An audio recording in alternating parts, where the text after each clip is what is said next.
Our acknowledgement of country.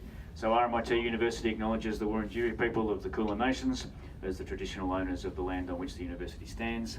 RMIT University respectfully recognises elders both past and present. So just a quick agenda for our kickoff this morning. We've got a couple of big days again, but I think the pleasing thing before I get into the agenda is the focus that we've been able to establish on these quarterly planning sessions over the last little cycle that we've had.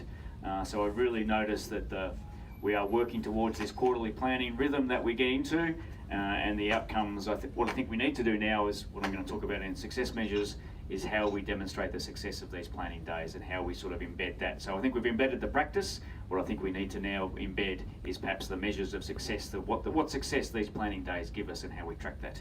I think intrinsically we know what value it gives us in our day-to-day work, but I think we need to then lift that up a little bit to the rest of the organisation. So I'll be talking a little bit about that just to step through the agenda. Jenny's going to talk about what our platform focus or what the focus of activities will be in quarter 3. Tim's going to talk us a little bit about some platform fundamentals. Dirk will talk about some of the main 3 things that we want to get out of quarter 3, and Saurav will kick off the actual planning events and what we can expect today and into tomorrow. So measures of success, and just before I get into that though, it's just to reflect on some of how big the next quarter is going to be. We've got StudyLink going out, we've got ECB going out, we've got an Adobe upgrade going out, we've got relationship management going out, we have the finalisation of the research module in SAMS. There's some big things happening in the next quarter and all in the next couple of months. So it's a significant thing. We've got AIDA, happening as well. Just seeing Dean there as well. So we've got some exciting things happening. But I won't steal any more thunder. Thank you, Jenny. I'm here to talk about measures of success.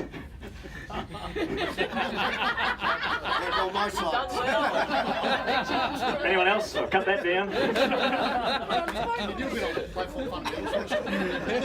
Don't give me the microphone ever again. So I probably stole my own thunder before when I introduced about business value. So I know some of the teams have already started to talk about how they embed business value at the feature level and what business value the delivery of each feature might give.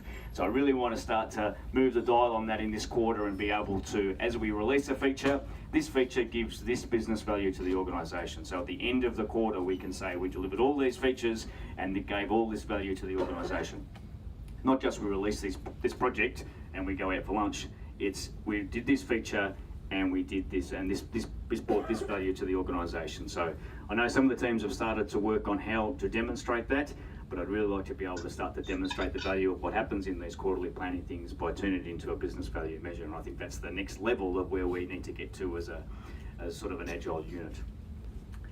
One of the other things we're focusing on is things like squad velocity. So I know we have some good practices. We want to start really measure that.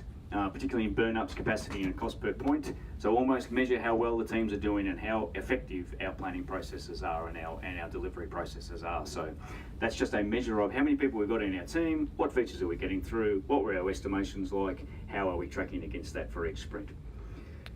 The other thing that's sort of particularly important for me is this portfolio reporting stuff. We've got a few tools again that we use. We use Jira, we use Confluence, we use our new PPM tool.